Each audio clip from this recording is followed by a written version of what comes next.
ಮಾಡ್ತೀವಿ. ನಮ್ಮ ಸೆಲೆಬ್ರಿಟಿ ಫ್ರೆಂಡ್ಸ್ನ ಎಲ್ಲನೂ ಕರೆದು ಅವ್ರ ಸಿನಿಮಾ ತೋರಿಸಿ ಅವರ ರಿಯಾಕ್ಷನ್ ತಗೊಂಡು ಆಮೇಲೆ ಆ ರಿಯಾಕ್ಷನ್ನ ಇಡೀ ಕರ್ನಾಟಕಕ್ಕೆ ನಾವು ಪ್ರಮೋಟ್ ಮಾಡಿ ಪ್ರೀವಿಯಸ್ ನಾನು ಮಾಡಿದ್ದೀನಿ. ಇನ್ನು ಬೇರೆಯವ್ರಿಗೆಲ್ಲ ನಾನು ಮಾಡಿರೋದನ್ನು ಹೇಳ್ತಾ ಇರೋದು.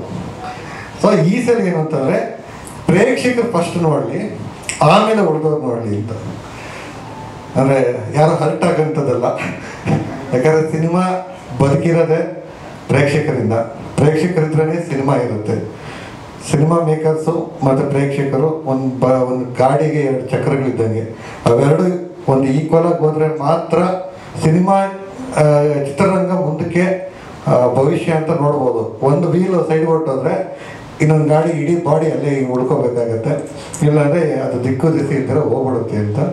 ಸೊ ಆ ಕಾರಣಕ್ಕೆ ಪ್ರೇಕ್ಷಕರಿಗೆ ಎಸ್ಪೆಷಲಿ ನಾವು ಎಲ್ಲ ಬೆಂಗಳೂರಲ್ಲೇ ಇವೆಂಟ್ ಮಾಡೋದ್ರಿಂದ ಈ ಇಂಟರ್ನೆಟ್ ಇಲ್ಲದೇ ಇರೋ ಟೈಮಲ್ಲಿ ಪ್ರಿಂಟು ಟಿ ವಿ ಅನ್ನೋದು ಮೇಜರ್ ಆಗಿ ಪ್ರಮೋಷನ್ ಟೈಮಲ್ಲಿ ಸೊ ನ್ಯೂಸ್ ಎಲ್ಲರಿಗೂ ಕರೆಕ್ಟಾಗಿ ಕರ್ನಾಟಕದ ಎಲ್ಲ ಮೂಲೆಗೂ ತಲುಪ್ತಾ ಇತ್ತು. ಬಟ್ ಇಂಟರ್ನೆಟ್ ಬಂದ ಮೇಲೆ ಆಲ್ಗಾರಿದಮ್ ಅನ್ನೋದು ಬೆಂಗಳೂರು ಏರಿಯಾ ಬಿಟ್ಟು ಇನ್ನೊಂದು ಏರಿಯಾಗೆ ಹೋಗಲ್ಲ. ಕೆಲವೊಂದು ಪೋಸ್ಟ್ಗಳು ಅದು ತೋರಿಸುತ್ತೆ. ಅಂದರೆ ನೀವು ಅನಾಲಿಟಿಕ್ಸ್ ಹೋಗಿ ನೋಡಿದ್ರೆ ಈ ಪೋಸ್ಟ್ ಈ ಏರಿಯಾದಲ್ಲಿ ಮಾತ್ರ ನೋಡಿದ್ದಾರೆ, ಆ ಏರಿಯಾದಲ್ಲಿ ನೋಡಿದ್ದಾರೆ ಅಂತ. ಸೊ ನಮ್ಮ ಪ್ರಚಾರಗಳೇ ಅಲ್ಲಿ ತಲುಪ್ತಾ ಇಲ್ಲ. ಸಿನಿಮಾ ಅವ್ರಿಗೆ ಗೊತ್ತಾಗ್ತಲ್ಲ, ಒಳ್ಳೆ ಸಿನಿಮಾ ಬಂದಿರೋದೇ ಗೊತ್ತಾಗಲ್ಲ. ಸೊ ಇದಕ್ಕೆ ಸೊಲ್ಯೂಷನ್ ಆಗಿ ನಮ್ಮ ನಿರ್ಮಾಪಕರು ನಾವು ಡಿಸೈಡ್ ಮಾಡಿದ್ದೇನೆ ಅಂತಂದರೆ, ಸೊ ಸಿನಿಮಾನ ಫಸ್ಟ್ ಶೋನಲ್ಲಿ ತಗೊಂಡೋಗೋಣ. ಸೊ ಅಲ್ಲಿ ಜನ ಫಸ್ಟ್ ನೋಡಿ ಆ ರಿಯಾಕ್ಷನ್ಸು ಅವರು ಅಲ್ಲಿ ಸ್ಪ್ರೆಡ್ ಆದರೆ ಕನ್ನಡ ಸಿನಿಮಾಗಳಲ್ಲಿ ಒಳ್ಳೆಯ ಪ್ರಯತ್ನಗಳ ಬಗ್ಗೆ ಅಲ್ಲೂ ಒಂದು ವಿಷಯ ಮುಟ್ಟುತ್ತೆ. ಒಳ್ಳೆಯ ಸಿನಿಮಾಗಳಿಗೆ ಅಲ್ಲೂ ಪ್ರೇಕ್ಷಕರು ಬರ್ತಾರೆ ಅನ್ನೋ ಒಂದು ನಂಬಿಕೆಯ ಮೇಲೆ ಈ ಪ್ರದರ್ಶನ ಮಾಡ್ತಾ ಇದ್ದೀವಿ. ಸೊ ಇದು ನಮ್ಮ ಸಿನಿಮಾದ ಒಂದು ಇಂಪಾರ್ಟೆಂಟ್ ವಿಷಯನೇ ನಿಮ್ಮೆಲ್ಲರ ಜೊತೆ ಹಂಚ್ಕೋಬೇಕಾಗಿತ್ತು. ಸೊ ಅದಕ್ಕೆ ಪತ್ರಿಕಾಗೋಷ್ಠಿ. ಸರ್ ದಯವಿಟ್ಟು ವೇದಿಕೆ ಮೇಲೆ ಬಂದ್ಬಿಡಿ. ನಮ್ಮ ನಿರ್ಮಾಪಕರು ಒಂದಷ್ಟು ಮಾತಾಡಬೇಕು ಅಂತ ಇಷ್ಟಪಡ್ತಾರೆ. ಬನ್ನಿ sir. Maximum all only. So ಏನಂತಾರೆ, ನಾವು ಜಾಸ್ತಿ ದೊಡ್ಡದಾಗಿ ರಿಲೀಸ್ ಮಾಡ್ತಾ ಇಲ್ಲ ಸರ್. ಒಂದು ಲಿಮಿಟಲ್ಲಿ ಈಗ ಪ್ರೀವಿಯಸ್ ಸಿನಿಮಾಗಳಿಗೆ, ಕನ್ನಡ ಸಿನಿಮಾಗಳಿಗೆ ಕನ್ನಡ ಪ್ರೇಕ್ಷಕರು ಎಲ್ಲಿ ಜಾಸ್ತಿ ಫುಟ್ಫಾಲ್ ಇದೆಯೋ ಆ ಸ್ಕ್ರೀನ್ಗಳನ್ನ, ಆ ಥಿಯೇಟ್ರ್ಗಳನ್ನ ಅಂದರೆ ಒಂದು ಲಿಸ್ಟ್ ಮಾಡಿದ್ದೀವಿ. ಆ ಥಿಯೇಟ್ರಲ್ಲಿ ಮಾತ್ರ ರಿಲೀಸ್ ಮಾಡ್ತಾ ಇದ್ದೀವಿ. ಅದು ನಂಬರ್ ನಮ್ಮೊಂದು 40 ಸಿಗ್ಬೋದು, 50 ಸಿಗ್ಬೋದು. ಅಂದರೆ ಕನ್ನಡ ಆಡಿಯನ್ಸು ಫುಟ್ಫಾಲ್ ಜಾಸ್ತಿ ಇರುವಂಥ ಸ್ಕ್ರೀನ್ಗಳನ್ನ.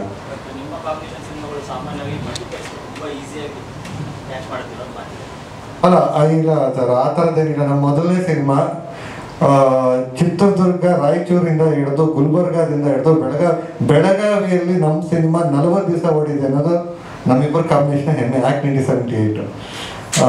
ಮಂಗಳೂರಲ್ಲಿ 2 ತಿಂಗಳು ಓಡ್ತು ಕೋವಿಡ್ ಟೈಮಲ್ಲಿ, ಆ್ಯಕ್ಟ್ 1978. ಕುಂದಾಪುರದಲ್ಲಿ ಸೆಕೆಂಡ್ ವೀಕ್ ರಿಲೀಸ್ ಆಗಿ ಅಲ್ಲಿ 30 ದಿವಸ ಹೋಯ್ತು. ಅಂದರೆ ಸಿನಿಮಾ ಚೆನ್ನಾಗಿರೋದನ್ನ ಅದು ಸ್ಪ್ರೆಡ್ ಆಗಬೇಕು, ವಿಷಯ ಮುಟ್ಟಬೇಕು. ಈ ಸಲಿಂದ ವಿಷಯ ಮುಟ್ಲಿ ಅಂತಲೇ ನಾವು ಧಾರವಾಡಕ್ಕೆ ಹೋಗ್ತಾ ಇದ್ದೀವಿ. ಸೊ ಒಳ್ಳೆ ಸಿನಿಮಾ ಅಂತ ಅನ್ಸ್ಕೊಂಡ್ರೆ ಖಂಡಿತ ಪ್ರೇಕ್ಷಕರ ಸಪೋರ್ಟ್ ಸಿಗುತ್ತೆ ಅನ್ನೋ ಒಂದು ನಂಬಿಕೆ ಮೇಲೆ. ಬಟ್ ನಾವು ಡೇ 1 ಸ್ವಲ್ಪ ಕಡಿಮೆನೇ ಸ್ಕ್ರೀನ್ ಹಾಕ್ತೀವಿ, ಉದ್ದೇಶಪೂರ್ವಕವಾಗಿ ಕಡಿಮೆ ಮಾಡ್ತಾ ಇದ್ದೀವಿ, ಅಲ್ಲಿಂದ ಸ್ಪ್ರೆಡ್ ಆಗಲಿ ಅಂತ. ಯಾಕಂದ್ರೆ ಆ್ಯಕ್ಟ್ 1978 ಫಸ್ಟ್ ಸ್ಕ್ರೀನಿಂಗ್ ಆಗ್ತಾಗ 60-70 ಸ್ಕ್ರೀನ್ ಇದ್ದಿದ್ದು. ಬಟ್ 25 ಡೇಸ್ಗೆ ಅರೌಂಡ್ ಎಲ್ಲರೂ ಥಿಯೇಟರ್ಸ್ ಓಪನ್ ಮಾಡಿಬಿಟ್ಟು 160 ಸ್ಕ್ರೀನ್ ಏನೋ ಆಯಿತು. ಸೊ ಆ ಥರದ ಒಂದು ಪಾಸಿಟಿವ್ ಹೋಪಲ್ಲೇ ಈ ಸಿನಿಮಾನ ರಿಲೀಸ್ ಪ್ಲಾನ್ ಮಾಡ್ತಾ ಇದ್ದೀವಿ ಸರ್. ನಾವು BC ಸೆಂಟರ್ ಅನ್ನೋದಕ್ಕಿಂತ ಯಾವ ಥಿಯೇಟ್ರ್ ಅವರು ನಾವು ನಿಮ್ಮ ಸಿನಿಮಾ ಕೊಡಿ ನಾವು ಹಾಕ್ತೀವಿ ಅಂತೆಲ್ಲ ಅವ್ರು ಕೊಡ್ತೀವಿ. ಪರ್ಸೆಂಟೇಜ್ ಮೇಲೆ ರೆಂಟ್ ಕೊಡೋಷ್ಟು ಸಾಮರ್ಥ್ಯ ನಮ್ಗೆ ಕಡಿಮೆ ಸರ್. ಧಾರವಾಡಕ್ಕೆ ಅದಕ್ಕೆ ಅದೊಂಥರ ಎಮೋಷ್ನಲ್ ಕನೆಕ್ಷನ್ ಇದೆ. ಏನು ಅಂತಂದರೆ ನಂದು 4 ಸಿನಿಮಾ, ಪ್ರೀವಿಯಸ್ 4 ಸಿನಿಮಾಗಳನ್ನ ಧಾರವಾಡದಲ್ಲಿ ಶೋಸ್ ಮಾಡಿದ್ದೀವಿ. ಅಂದರೆ ಅಲ್ಲಿಯವರು ಒಂದೊಂದು ಸಿನಿಮಾನ 4ಕ್ಕಿಂತ ಜಾಸ್ತಿ ಶೋ ಮಾಡಿದ್ದಾರೆ. ಅದ್ರ ಜೊತೆಗೆ ನನಗೆ ಆ ಕಡೆ ಬೆಳಗಾವಿ, ಕೊಪ್ಪಳ, ಬಾಗಲಕೋಟೆ, ಹುಬ್ಬಳ್ಳಿ ಆ ಎಲ್ಲ ಇದಕ್ಕೂ ಒಂದೊಂದು ಸೆಂಟ್ರ್ ಥರ ತುಂಬ ಜನ ಅಲ್ಲಿ ಬಂದು ಮೀಟ್ ಮಾಡೋದು. ಧಾರವಾಡ ಜೊತೆ ಬೇರೆಯೇ ಕನೆಕ್ಷನ್ ಇದೆ. ಅದ್ರ ಜೊತೆಗೆ ನಾವು ಈ ಥೀಮ್ಗೆ ದಕ್ಷಿಣ ಧ್ರುವದಿಂದ ಉತ್ತರ ಧ್ರುವಕ್ಕೂ ಅಂತ ಮಾಡಿದ್ದೀವಿ. ಸೊ ಬೇಂದ್ರೆ ಅವರ ಉತ್ತರ ಧ್ರುವದಿಂದ ದಕ್ಷಿಣ ಧ್ರುವಕ್ಕೂ ಹಾಡಿನಲ್ಲಿ ಇರುವಂಥದ್ದನ್ನ ನಾವು ಅವ್ರಿಗೇನೆ ಒಂದು ಅಂದರೆ ದಕ್ಷಿಣದಲ್ಲಿದ್ದೀವಿ ನಾವು, ಇಲ್ಲಿಂದ ಉತ್ತರದ ಕಡೆಗೆ ಸಿನಿಮಾ ಪಯಣ ಅಂತ. ಸೊ ಅದು ಸಾಹಿತ್ಯಕ್ಕೆ ಹೆಸರುವಾಸಿ ಅಂತಾರೆ. ಸೊ ನನ್ನ ಸಿನಿಮಾದಲ್ಲಿ ಆ ಸಾಹಿತ್ಯಕ್ಕೆ ತುಂಬ ಗಮನ ಕೊಡ್ತೀನಿ. ಅಂದರೆ ಕಂಟೆಂಟ್ ವೈಸ್ ಆಗ್ಬೋದು, ಸೊಗಡನ್ನ ಅಂದರೆ ಕನ್ನಡದ ಅಂದರೆ ಈ ನೆಲದ ಕಥೆಗಳನ್ನ ಅಂದರೆ ಕನ್ನಡ ಅಂತಂದರೆ ಬರೀ ಭಾಷೆ ಅಂತಲ್ಲ, ಇಲ್ಲಿರೋ ಪ್ರತಿಯೊಬ್ಬ ಸೊಗಡು ಏನಿದೆ, ನೆಲದ ಸೊಗಡು ಏನಿದೆ ಅದನ್ನು ನಾನು ಸಿನಿಮಾಗಳಲ್ಲಿ ಆದಷ್ಟು ಅಡಾಪ್ಟ್ ಮಾಡೋಕ್ಕೆ ಟ್ರೈ ಮಾಡಿದ್ದೀನಿ. ನನ್ನ ಮೊದಲನೇ ಸಿನಿಮಾ ಹರಿವು, ಅದು ಕೊಪ್ಪಳದ ಸ್ಟೋರಿ. ಅದು ಶೂಟ್ ಮಾಡಿದ್ದು ಅಲ್ಲೇ ಬಳ್ಳಾರಿ, ಹೊಸಪೇಟೆ ಸುತ್ತಮುತ್ತ, ಗಂಗಾವತಿ ಸುತ್ತಮುತ್ತ ಶೂಟ್ ಮಾಡಿದ್ದು. ನಾಲ್ಕು ಚರಾಮಿ ಬೆಂಗಳೂರಲ್ಲಿ ಶೂಟ್ ಮಾಡಿದ್ರು. ಶಿವಮೊಗ್ಗ, ದಾವಣಗೆರೆ, ಹುಬ್ಬಳ್ಳಿ ಕಡೆ ತುಂಬ ಒಳ್ಳೆ ರೆಸ್ಪಾನ್ಸ್ ಬಂತು ನಮಗೆ. ಇವನ್ ತುಮಕೂರು, ಚಿತ್ರದುರ್ಗ ಅಂದರೆ ನನಗೆ ಅದನ್ನು ಕ್ಲಾಸ್ ಅಂತ ಡಿವೈಡ್ ಮಾಡೋದಕ್ಕಿಂತ ಧಾರವಾಡ ಸುತ್ತಮುತ್ತ ನನ್ನ ಸಿನಿಮಾನ ಇಷ್ಟಪಡೋಂಥ ಒಂದು ಒಳ್ಳೆ ಸದಭಿರುಚಿಯ ಪ್ರೇಕ್ಷಕರು ನನಗಿದ್ದಾರೆ. ಸೊ ಆ ಕಾರಣಕ್ಕೆ ಧಾರವಾಡನ ಚೂಸ್ ಮಾಡಿದ್ವಿ.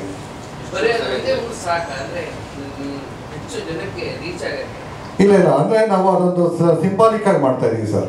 ಯಾಕಂತಂದರೆ ನಾವು ಒಟ್ಟಿಗೆ 10 ಶೋ ಮಾಡೋಂಥ ನೇಮ್ ಆ್ಯಂಡ್ ಫೇಮ್ ನಮ್ಮಲ್ಲಿ ಯಾರಿಗೂ ಇಲ್ಲ. ಓಕೆ, ಈಗ ನಾನೇನಾದರೂ ಸೂಪರ್ ಸ್ಟಾರ್ ಆಗಿದ್ದಿದ್ರೆ ಖಂಡಿತ 10 ಪ್ರೀಮಿಯರ್ ಶೋ ಮಾಡ್ತಾ ಇದ್ದೆ, 10 ಸೆಂಟರ್ ಥರ ಮಾಡಿ ಒಟ್ಟಿಗೆ. ಬಟ್ ನನಗೆ ಅಷ್ಟು ಜನ ಪುಲ್ ಮಾಡೋ ಶಕ್ತಿ ಇದೆ ಅಂತ ನನಗಿನ್ನೂ ನಂಬಿಕೆ ಬಂದಿಲ್ಲ. ಬಂದಿದ್ದ ಸರ್ ಖಂಡಿತ ಆ ಥರದ ಸಾಹಸನೂ ಮಾಡಿಬಿಡ್ತೀವಿ. ದೇವರಾಜ್ ಸರ್ ಅಂತ ಇದ್ದಾಗ ಏನು ಬೇಕಾದ್ರೂ ಸಾಹಸ ಮಾಡ್ಬೋದು ಸರ್. ನಾಳೆ ಒಂದೇ ಶೋ ಸರ್, ಪದ್ಮ ಟಾಕೀಸ್ ಅಂತ. ಪದ್ಮ ಟಾಕೀಸಲ್ಲಿ ನಾವು 4 ಗಂಟೆಗೆ ಮಾಡ್ತಾಯಿದ್ವಿ. ಅಂದರೆ ಪ್ರೀಮಿಯರ್ ಶೋ 7 ಗಂಟೆಗೆ ಇರುತ್ತಲ್ಲ, ಬಟ್ ನಾನು 4 ಗಂಟೆಗೆ ಏನು ಮಾಡ್ತಾಯಿದ್ದೀನಿ ಅಂದರೆ ಬಾಗಲಕೋಟೆಯಿಂದೆಲ್ಲ ಬರ್ತಾಯಿದ್ದಾರೆ, ಬಿಜಾಪುರದಿಂದ ಬರ್ತಾಯಿದ್ದಾರೆ, ಸಿನಿಮಾ ನೋಡೋಕ್ಕೆ ಅಂತಲೇ ಬರ್ತಾಯಿದ್ದಾರೆ, ಕೊಪ್ಪಳದಿಂದ ಬರ್ತಾಯಿದ್ದಾರೆ, ಹೊಸಪೇಟೆಯಿಂದ ಬರ್ತಾಯಿದ್ದಾರೆ. ನಮಗೇನು ಕನ್ಫರ್ಮೇಷನ್ ಒಂದು QR ಅಂದರೆ ನಾವು ಅದನ್ನು ಏನು ಮಾಡಿದ್ವಿ ಅಂತಂದರೆ QR ಕೋಡ್ ಮಾಡಿ ಅದನ್ನು ಸೋಷಿಯಲ್ ಮೀಡಿಯಾ ಮತ್ತು ಧಾರವಾಡದಲ್ಲೆಲ್ಲ ಹಾಕಿದ್ವಿ. ಅಲ್ಲಿ ಹೋಗ್ಬಿಟ್ಟು ಅಲ್ಲೊಂದು ಸಣ್ಣ ಪ್ರೆಸ್ ಮೀಟ್ ಮಾಡಿ ಸುತ್ತಮುತ್ತ ವಿಷಯ ಮುಟ್ಟೋ ಥರ ಮಾಡಿದ್ವಿ. ಸೊ ಅದನ್ನು ನೋಡಿ ಇವತ್ತಿಗೆ ನಮಗೆ ಬಿಜಾಪುರ, ಬೆಳಗಾವಿ, ಈ ಕಡೆ ಶಿರಸಿ, ಹುಬ್ಬಳ್ಳಿ, ದಾವಣಗೆರೆ, ಸೊ ಇಷ್ಟು ಊರುಗಳಿಂದ ಸಿನಿಮಾ ನೋಡೋಕ್ಕೆ ಅಂತಲೇ ಬರ್ತಾ ಇದ್ದಾರೆ. ಅವ್ರು ವಾಪಸ್ ಹೋಗೋದಕ್ಕೆ ಅನುಕೂಲ ಆಗಲಿ ಅಂತ 4 ಗಂಟೆಗೆ ಶುರು ಮಾಡ್ತಾ ಇದ್ದೀವಿ ಸರ್. ಅದು 708 ಸೀಟ್ ಕೆಪಾಸಿಟಿ ಇದೆ ಸರ್. ಮಲ್ಟಿಪ್ಲೆಕ್ಸ್ ಅಲ್ಲ, ಸಿಂಗಲ್ ಥಿಯೇಟ್ರು. ಪದ್ಮ ಟಾಕೀಸ್ ಅಂತ 1977ರಲ್ಲಿ ಶುರುವಾಗಿರುವಂಥ ಥಿಯೇಟ್ರ್, ಅದು ಹಳೆ ಥಿಯೇಟ್ರು. ಸೊ ನಿಮಗೆ ಅದೊಂಥರ ಸಿಂಗಲ್ ಥಿಯೇಟ್ರನ್ನ ಉಳಿಸುವ ಅಭಿಯಾನದ ಒಂದು ಸಿಂಬಲ್ಲು ಆಗುತ್ತೆ. ಅದ್ರ ಜೊತೆಗೆ ಒಟ್ಟಿಗೆ ಒಂದು ಆ ಥಿಯೇಟರ್ ಎಕ್ಸ್ಪೀರಿಯನ್ಸ್ ಅಂತ ಇರುತ್ತಲ್ಲ, ಅದು ಸಿಗುತ್ತೆ ಅನ್ನೋ ಕಾರಣಕ್ಕೆ ಪದ್ಮ ಟಾಕೀಸ್ ಮಾಡ್ತಾ ಇದೀವಿ. ಶನಿವಾರ ಭಾನುವಾರ ಬಂದು ನೋಡೋ ಪ್ರೇಕ್ಷಕರು ಡೆಫಿನೆಟ್ಲಿ ಮಂಡೇ ನಮ್ಮ ಸಿನಿಮಾ ನಾವು ಶುರು ಮಾಡ್ತಾರೆ. ಆ ಕಾನ್ಫಿಡೆನ್ಸ್ ಅಂತೂ ನಾನು ನಿಮ್ಗೆ ಹೇಳ್ತೀನಿ 200%. ಏನು ಆಡಿಯನ್ಸ್ ನಮಗೆ ಅಂತಿದ್ದಾರೆ, ನಮ್ಮ ಬ್ಯಾನರ್ಗೆ ಆಗ್ಬೋದು, ಮನ್ಸೂರಿಗೆ ಆಗ್ಬೋದು, ವಿಜಯ್ಗೆ ಆಗ್ಬೋದು, ಪ್ರಿಯಾಂಕಾಗೆ ಆಗ್ಬೋದು, ಆ audience definitely Friday, Saturday, Sunday ನೋಡ್ಬೋದು. ಮೇ ಬಿ ಅವತ್ತಿನ ದಿವಸಗಳು ನಿಮ್ಮ ಥಿಯೇಟರ್ ಆಫ್ ಇರ್ಬೋದು, ಖಾಲಿನೂ ಆಗ್ಬೋದು. ಮಂಡೇ ಡೆಫಿನೆಟ್ಲಿ ಎಲ್ಲ ಥಿಯೇಟರ್ಸು 100% ಫುಲ್ ಆಗ್ತಾ ಹೋಗುತ್ತೆ. ಏನು ನಾವು ಪ್ಲ್ಯಾನ್ ಮಾಡ್ದಂಗೆ ವೆರಿ ಲೆಸ್ ಥಿಯೇಟರ್ಸ್ ಪ್ಲ್ಯಾನ್ ಮಾಡಿದ್ದೀವಿ. ಲೆಸ್ ಥಿಯೇಟರಲ್ಲಿ ಕ್ರೌಡ್ ಜನ ನೋಡ್ತಾರೆ. ಆಮೇಲೆ ನಂಬರ್ ಆಫ್ ಥಿಯೇಟರ್ಸ್ ಇನ್ಕ್ರೀಸ್ ಆದಂಗೆ ಆಡಿಯನ್ಸ್ ಇನ್ಕ್ರೀಸ್ ಆಗ್ತಾರೆ, ಥಿಯೇಟರ್ಸು ಫುಲ್ ಆಗುತ್ತೆ. ಈ ಸಿನಿಮಾ ಬಗ್ಗೆ ನಾವು ಏನು ಹೇಳೋದಿಲ್ಲ, ನೀವೇ review first day first show ನಿಮ್ಗೂ ಪ್ರಯತ್ನ ಮಾಡಿದ್ದೀವಿ. ಎಲ್ಲಿ ಇನ್ನೂ ಪ್ಲಾನ್ ಆಗಿಲ್ಲ ನನಗೆ, ಒಂದು ಪ್ಲಾನ್ ಇದೆ. ಆ ಪ್ಲಾನ್ ಆಮೇಲೆ ರಿವೀಲ್ ಮಾಡ್ತಾರೆ, ನೀವು ನೋಡ್ತೀರಾ. ಡೆಫಿನೆಟ್ಲಿ 1 ಗಂಟೆ ಟೈಮ್ ಅಂತೂ ಸುಮ್ಮನೆ ಕೂತಿರ್ತೀರಾ. ಈ ಥರ ಏನು ಕೇಳೋಕ್ಕೂ ಹೋಗಲ್ಲ, ಮಾಡೋಕ್ಕೂ ಹೋಗಲ್ಲ. ಡೆಫಿನೆಟ್ ಪ್ರಚಾರ ಏನಂದ್ರೆ ಸರ್, ಈಗ ನಾವು ಎಲ್ಲರೂ ರೀಚ್ ಮಾಡ್ತೀವಿ ಅಂದರೆ ಕಷ್ಟ ಇದೆ ಸರ್. ಅದಕ್ಕೆ ದುಡ್ಡು ಬೇಕೇ ಬೇಕು. ಈಗ ನಾವು ನಮ್ಮ ಸಿನಿಮಾಗೆ ಎಷ್ಟರ ಮಟ್ಟಿಗೆ ಜನ ಬರ್ಬೋದು ಅನ್ನೋ ನನಗೆ ಅಂದರೆ ಒಬ್ಬ ಡೈರೆಕ್ಟ್ರಾಗಿ ನನಗೊಂದು ಕಲ್ಪನೆ ಇರುತ್ತೆ. ಸೊ ನನ್ನ 4 ಸಿನಿಮಾಗಳ ಏನು ಫಸ್ಟ್ ಶೋಗೆ ಏನು ಜನ ಬಂದಿದ್ದಾರಲ್ಲ, ಆ ಅನಾಲಿಸಿಸ್ ಮೇಲೆ ನನ್ನ ಈ ಸಿನಿಮಾಗೆ ಫಸ್ಟ್ ಶೋಗೆ ಇಷ್ಟು ಜನ ಬರ್ಬೋದು ಅಂತ. ಅವ್ರು ಅಷ್ಟು ಜನಕ್ಕೆ ನನ್ನ ಸಿನಿಮಾ ಬರ್ತಾ ಇದೆ ಅನ್ನೋ ವಿಷಯ ಗೊತ್ತಾಗಬೇಕು ಅನ್ನೋದು.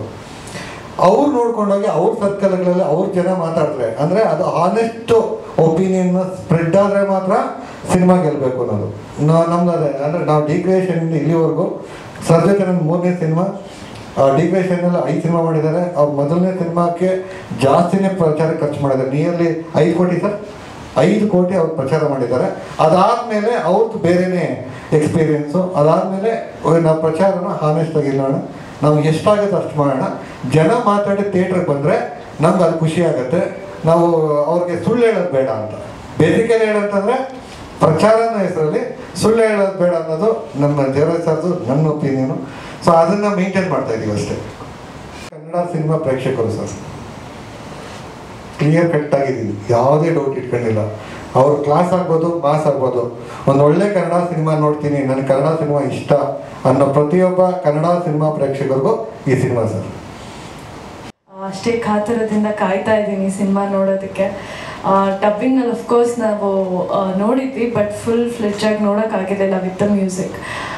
ತುಂಬ ನರ್ವಸ್ನೆಸ್ ಹಾಗೆ ಎಕ್ಸೈಟ್ಮೆಂಟ್ ಎರಡೂ ಕೂಡ ಇದೆ. ಜನರು ತುಂಬ ಚೆನ್ನಾಗಿ ರಿಸೀವ್ ಮಾಡ್ತಾರೆ, ಅಷ್ಟೇ ಪ್ರೀತಿ ಕೊಡ್ತಾರೆ ನಮ್ಮ ಕನ್ನಡ ಸಿನಿಮಾಕ್ಕೆ ಅಂತ ಅಂದ್ಕೊಂಡಿದ್ದೀನಿ. ಯಾಕೆಂದರೆ ಇಂಥ ಒಂದು ಅದ್ಭುತವಾದ ಸಿನಿಮಾ ನಮ್ಮ ಕನ್ನಡದಲ್ಲೂ ಕೂಡ ಬರ್ತಾ ಇದೆ. ಈ ಸಿನಿಮಾದಲ್ಲಿ ನಾವೇನು ತುಂಬ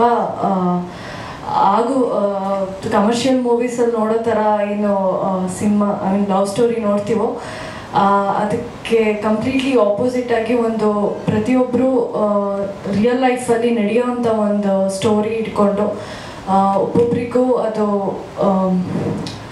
ಈಸಿಯಾಗಿ ಕನೆಕ್ಟ್ ಆಗೋ ಥರ ಒಂದು ಸಿನಿಮಾ ಮಾಡಿದ್ದಾರೆ ನಮ್ಮ ಡೈರೆಕ್ಟರು. ಸೊ ಎಲ್ರಿಗೂ ಇಷ್ಟ ಆಗುತ್ತೆ ಅಂತ ಅಂದ್ಕೊಂಡಿದ್ದೀನಿ. ನಿಮ್ಮ ಪ್ರೀತಿ ಹಾಗೆ ಆಶೀರ್ವಾದ ನಮ್ಮ ಚಿತ್ರದ ಮೇಲೆ ಇರಲಿ ಅಂತ ಕೇಳ್ಕೊಳ್ತೀನಿ. Thank you. ಅದ್ಭುತ ಅಂತ ಹೇಳಿದ್ರೆ ಈಗಾಗಲೇ ನಾವು ಬೇರೆ ಬೇರೆ ಲ್ಯಾಂಗ್ವೇಜಸ್ಸಿಗೆ ಹೋಗ್ಬಿಟ್ಟು ಜಾಸ್ತಿ ಸಿನಿಮಾ ನೋಡೋವಂಥದ್ದಾಗಿರೋದ್ರಿಂದ ನಮ್ಮ ಕನ್ನಡ ಚಿತ್ರದಲ್ಲೂ ಕೂಡ ಒಂದು ಒಳ್ಳೆಯ ಸಿನಿಮಾ ಮಾಡಿದ್ದೀವಿ. ಇವಾಗ ಎಲ್ಲರೂ ತುಂಬ ರಿಯಲಿಸ್ಟಿಕ್ ಆಗಿ ನಾವು ನೋಡಬೇಕು ಸಿನಿಮಾನ, ತುಂಬ ರಿಯಲ್ ಆಗಿರೋ ಥರ ತೋರಿಸಿ ಎಕ್ಸ್ಪೀರಿಯನ್ಸ್ ಮಾಡಬೇಕು ಅಂತ ಕೇಳ್ತಾರೆ. ಸೊ ಆ ಥರ ಸಿನಿಮಾ ನಮ್ಮ ಕನ್ನಡದಲ್ಲೂ ಕೂಡ ಬಂದಿದೆ. ಅದಕ್ಕೆ ಅದನ್ನು ಅದ್ಭುತವಾಗಿ ಇರೋವಂಥ ಒಂದು ಸಿನಿಮಾ ಅಂತ ಹೇಳ್ತಾರೆ. ಈ ಸಿನಿಮಾದಲ್ಲಿ ಎಲ್ರಿಗೂ ಇಷ್ಟ ಆಗೋ ಹಾಗೆ ಸುಮಾರು ಹಾಡುಗಳಿವೆ. ಈಗಾಗಲೇ ದೂರದಿರಯ್ಯ ಟೈಟಲ್ ಟ್ರ್ಯಾಕ್ ಕೇಳಿರ್ತೀರ, ಎಲ್ರಿಗೂ ಇಷ್ಟ ಆಗಿದೆ ಅಂತ ಅಂದ್ಕೊಂಡಿದ್ದೀನಿ. ಅದರಲ್ಲಿ ಇದ್ದಿದ್ದೊಂದು ಪ್ರೀತಿ, ಒಂದು ಆನೆಸ್ಟಿ, ಒಂದು ಸಿನ್ಸಿಯರಿಟಿ ಇಡೀ ಸಿನಿಮಾನಲ್ಲಿದೆ. ಐ ಥಿಂಕ್ ಎಲ್ರಿಗೂ ತುಂಬ ಇಷ್ಟ ಆಗುತ್ತೆ. ನಿಮ್ಮ ಪ್ರೋತ್ಸಾಹ ಇರಲಿ. Thank you. ಬೇರೆ ಸಿನಿಮಾಗೆ 200, 300, 500 ಇಟ್ಟಿದ್ರೆ ಅವತ್ತು ನನ್ನ ಕಲೆಕ್ಷನ್ ತುಂಬ ದೊಡ್ಡದಾಗಿದೆ. ಕಲೆಕ್ಷನ್ ಅಂದರೆ ಎಷ್ಟು ಆಡಿಯನ್ಸ್ ಆ ಸಿನಿಮಾ ನೋಡೋರು, ಆ ಸಿನಿಮಾನ ಎಷ್ಟು ಜನ ಎಂಜಾಯ್ ಮಾಡೋದು, that is most important. One day collection ಬರುತ್ತೆ, ಅಲ್ಲಿವರೆಗೂ ವೆಯ್ಟ್ ಮಾಡಿ. ಡಿಕ್ರೇಷನ್ಸಿಂದ ನೀವು ನಿರೀಕ್ಷಿಸಬೇಕಾಗಿರೋದು ತುಂಬ ಇದೆ, ಬರುತ್ತೆ. ಯಾರೋ ಒಬ್ಬ ರಾಯಚೂರಲ್ಲಿ ಯಾವುದೋ ಒಂದು ಏನು ಲಿಂಗಸ್ಗೂರಲ್ಲಿರೋಂಥ ಒಬ್ಬ ವ್ಯಕ್ತಿಗೆ ಇಷ್ಟ ಆಗೋ ಸಿನಿಮಾ ಅವ್ರಿಗೆ ಥಿಯೇಟ್ರಿಗೆ ಹೋಗ್ತಾ ಇಲ್ಲ. ಅವ್ರಿಗೆ ಇದಕ್ಕೆ ಎಕ್ಸಾಂಪಲ್ ಹೇಳ್ಕೊಡ್ತೀನಿ. 1920-21 ನಮ್ಮದೇ ಸಿನಿಮಾ ಥಿಯೇಟ್ರಲ್ಲಿ ರಿಲೀಸ್ ಆದಾಗ ನಮಗೆ ಇದು ಮಲ್ಟಿಪ್ಲೆಕ್ಸ್ ಸಿನಿಮಾ ಅಂತ ಹೇಳ್ಬಿಟ್ಟು ಸಿಂಗಲ್ ಥಿಯೇಟರ್ಗಳು ಸುಮಾರು ಕಡೆ ತಗೊಳ್ಳಿಲ್ಲ, ಆ ಕಡೆ ರೀಚ್ ಆಗಲಿಲ್ಲ. ಅದೇ ಸಿನಿಮಾನ ನಾವು ಗಣೇಶ್ ವಿಡಿಯೋ ಥ್ರೂ ಯೂಟ್ಯೂಬಲ್ಲಿ ಹಾಕಿದ್ವಿ. ನೀವು ಆ ಕೆಳಗಡೆ ಕಮೆಂಟ್ಗಳು ನೋಡಿ, ಅದ್ರಲ್ಲಿ ನೋಡಿರೋರು ಯಾರು ಬೆಂಗಳೂರಿಗಿಂತ ನಿಮಗೆ ಕರ್ನಾಟಕದ ರಿಮೋಟ್ ಹಳ್ಳಿಗಳು ಊರುಗಳವರು ತುಂಬ ಜನ ಇದ್ದಾರೆ. ಅಂದರೆ ಅಲ್ಲಿ ಆಡಿಯನ್ಸ್ ಇದ್ದಾರೆ, ಒಳ್ಳೆ ಸಿನಿಮಾ ನೋಡೋದಕ್ಕೆ ಅಂತಲೇ ಆಡಿಯನ್ಸ್ ಇದ್ದಾರೆ ಅನ್ನೋದು.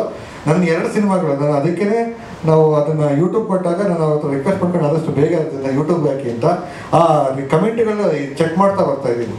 ಆ್ಯಕ್ಟ್ 1978, ನಾತಿ ಚರಾಮಿ ಮತ್ತು ಈ ಸಿನಿಮಾ 3 ಸಿನಿಮಾಗಳು ಯೂಟ್ಯೂಬಲ್ಲಿದೆ. ಹರಿವು ಇದೆ. ಹರಿವು 8 ಲಕ್ಷ ಚಿಲ್ಲರೆ ವ್ಯೂಸ್ ಆಗಿದೆ. ಅದು ಫೆಸ್ಟಿವಲ್ ಸಿನಿಮಾ ಅಂತ ಜನ ಹೇಳ್ತಾರಲ್ಲ, ಬಟ್ ಅದನ್ನು ನೋಡಿರೋಂಥ ಎಷ್ಟೋ ಸಾಮಾನ್ಯ ಪ್ರೇಕ್ಷಕರು ಇವತ್ತಿಗೂ ಆ ಸಿನಿಮಾ ಬಗ್ಗೆ ಮಾತಾಡ್ತಾರೆ.